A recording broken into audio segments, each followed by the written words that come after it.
contortionist right now up here on these shelves. OSHA, what? This video is brought to you by Sporlan. Quality, integrity, and tradition.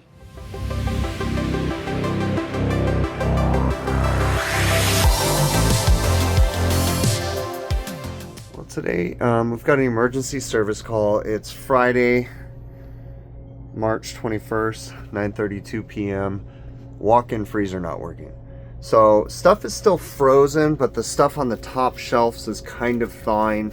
The lower shelves are really frozen still, but something's going on here. So we're going to start up in here and see what's going on in the electrical section. Interesting, I just pulled these out. Look at how those terminals are all dark colored. That's interesting.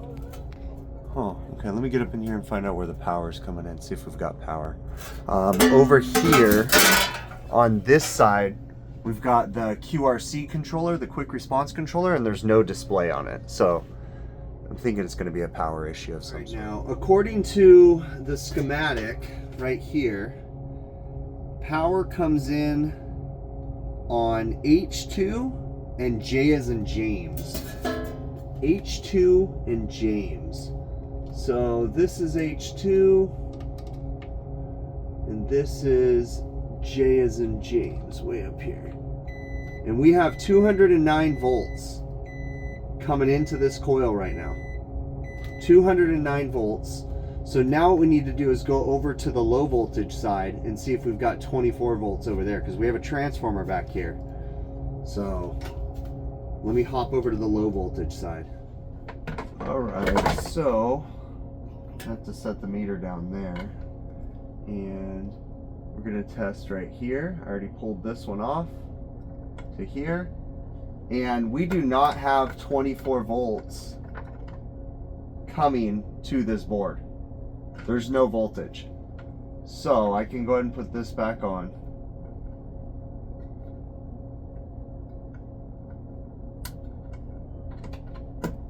Okay, and we need to go over to the transformer now, because if we've got 208 volts going into it and we've got no 24 coming out, looks like we might have a bad transformer. All right, so if I get down in here to the bottom of this transformer, I can get my chopstick action going on here. It's a little difficult.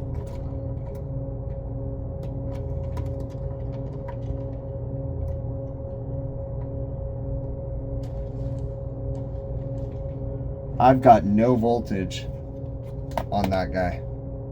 No voltage coming out.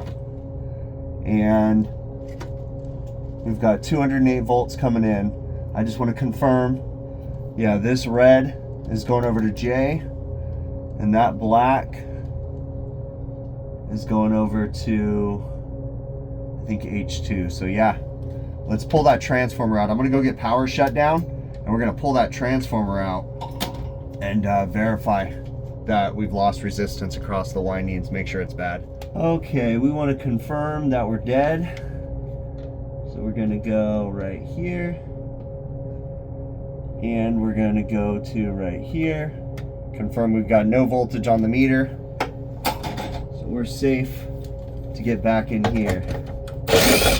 2 screws. This panel may or may not be beneficial moving out of the way. Kind of, a little bit, makes it a little bit easier. So now what we're gonna do, on the walk-in coolers, or if you got to do anything major, it's really easy. On the freezers, there's a lot of stuff, so if you don't want to unwire it, you can just use it to move things out of the way like I did. Okay, there's that. All right.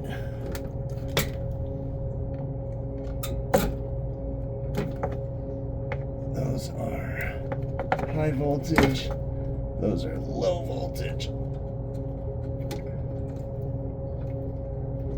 There we go.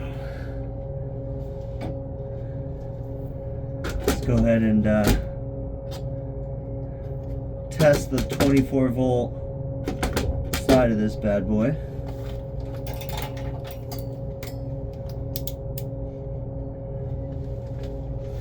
Oh, it's smoked. I could smell it. All right, so I'm gonna put this guy on resistance. We're gonna measure. One side has 0.76.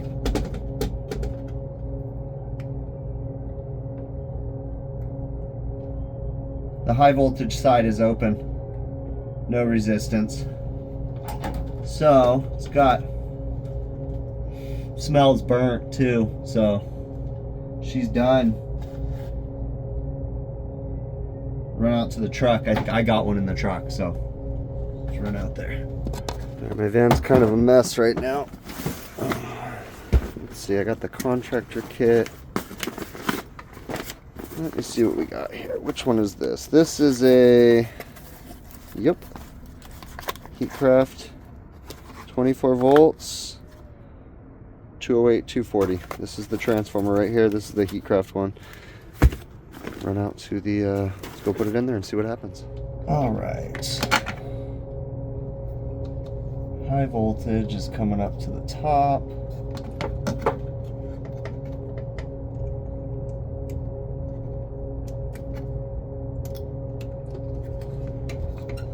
Okay. Just like that. The drill.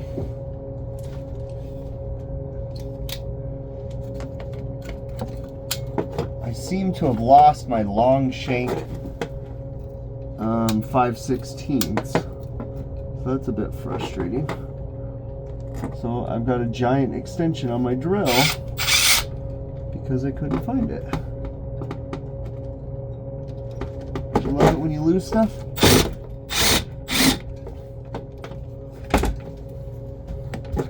It's not in there.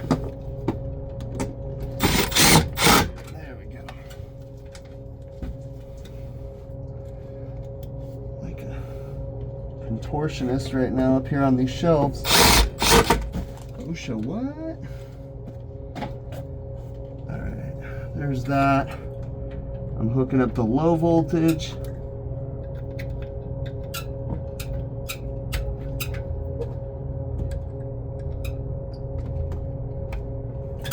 Okay. Alright, and I turned power on and we are running. It's at 37 degrees in the box. It's waiting to turn on, so it says off currently. And then one of these motors is making a god-awful racket.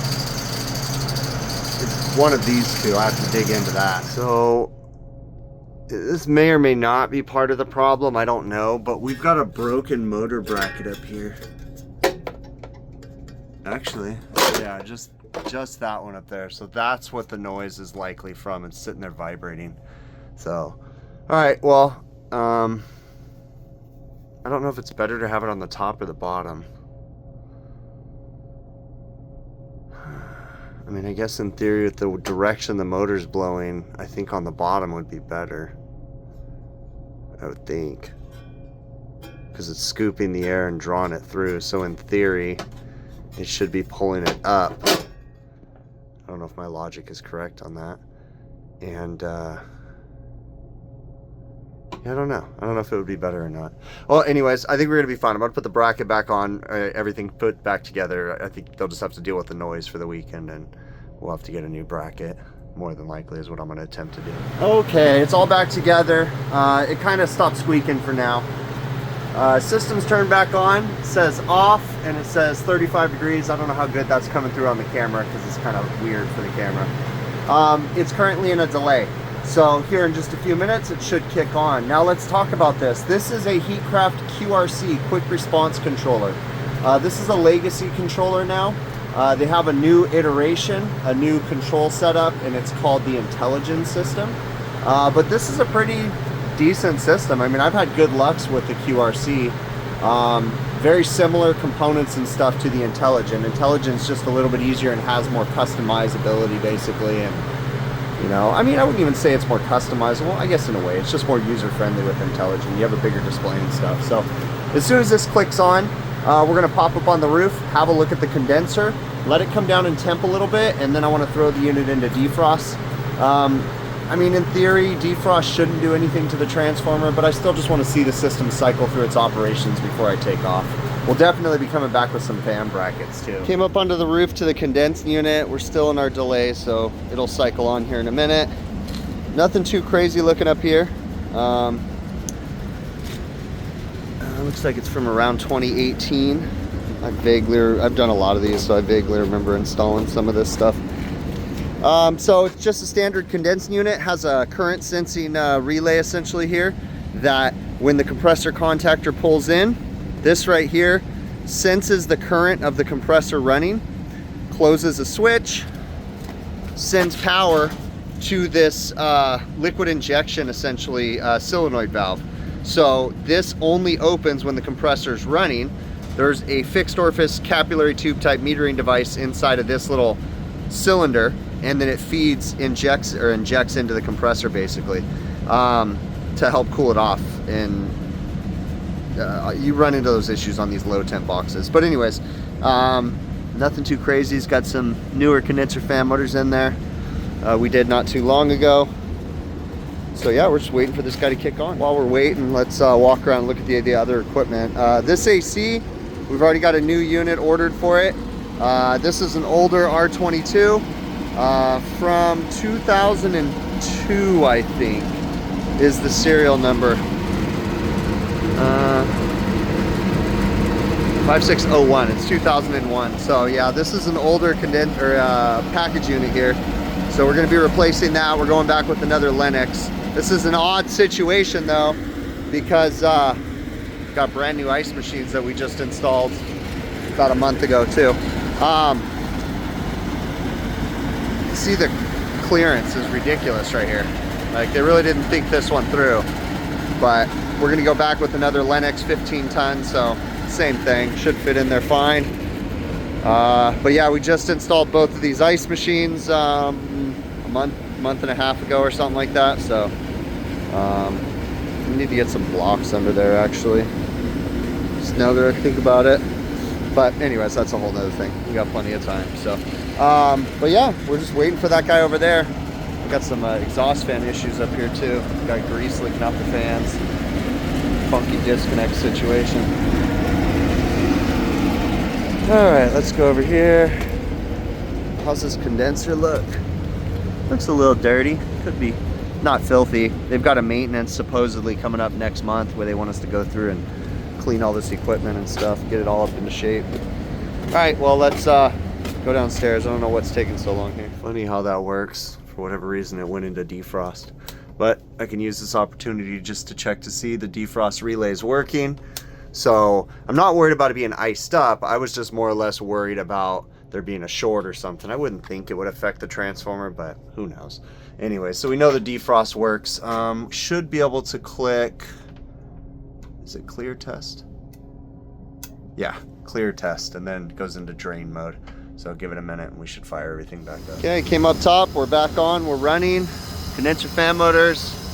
We're gonna give it a few minutes, make sure the sight glass stays clear. This system does have a head pressure control valve back there, so that means that we have to have a proper flooded charge on cooler days, because the head pressure control valve could bypass the condenser to artificially simulate a higher ambient temperature outside, make it think it's warmer outside. And when it does that, it needs extra refrigerant. So you always want to make sure the sight glass is clear on these systems, but that doesn't necessarily mean that that's the exact amount of charge the system needs. In theory, if the head pressure control valve on this is not bypassing, and the sight glass is clear, then when it starts to bypass, it could need that extra refrigerant. So, you know, there's extra that you need on top of just a clear sight glass. But I will say, for those out there that are saying you don't charge to a sight glass, I'm sorry, yes you do in refrigeration. If the system has a receiver and a TXV downstairs, you should have a sight glass somewhere. Now, I'm not gonna just blindly clear a sight glass without paying attention to all the other system vitals. The sight glass is just one thing that we use to charge a system. We're also looking at the saturation temperatures. We're looking at the system performance. You know, there's a lot of factors. So we're not simply just looking at a sight glass and saying, clear it, it's good to go. No. But that is one of the things that we do need, because you can't use subcooling on these systems. If you use subcooling, you'd have to put so much refrigerant into that receiver, you'd probably end up ruining something, you know, having some major issues. subcooling would be insanely overcharged on these systems, because you barely register subcooling, especially on these older systems. Coming out of that receiver, you barely have any subcooling. So even when the system's fully charged with the right amount of refrigerant. But anyways, that's a whole nother conversation we can have. So we're currently waiting because in theory the evaporator fan motors might not even be running yet. So we're going to give it a few minutes, just watch the system operate. Looks like we've got some frosting coming back to the compressor. That's not necessarily a bad thing. It depends on the temperature outside, depends on the temperature in the box. There's a lot of factors. So just because you get frost coming back to a compressor is not necessarily bad. There's a lot of factors that can lead to that frost. All right, you can see the compressor's not all frozen up anymore. We've just got a frosting suction line going back. Nothing wrong with that. Again, I don't see any issues here. I really don't even see any need to have to put service gauges on the system. We are running a clear sight glass down in there. It's a little difficult to see that sight glass, but not really seeing any issues up here. So I'm gonna put this panel on and we're gonna go downstairs and see what the box temp's at. The box is at 23 degrees. It says COO for cool, 23. So we're good to go. I'm gonna put this cover on and try to get home. It's kind of late now. It's already 10:20. So get home, get some sleep, because I'm sure I'm gonna be working tomorrow. This is our first warm weekend of the year. So it's supposed to be almost 80 here. So probably be a couple calls tomorrow. So this was a fun late night service call that we had. You know, you never know when those calls are going to come in. It's been a while since I've gotten overtime weekend calls, and but they're starting to roll in as it's starting to warm up. So this one, the customer complained that the walk-in freezer wasn't working. Went out there and was a little concerned because we had just done some work on that walk-in freezer not too long ago where it was iced up a little bit.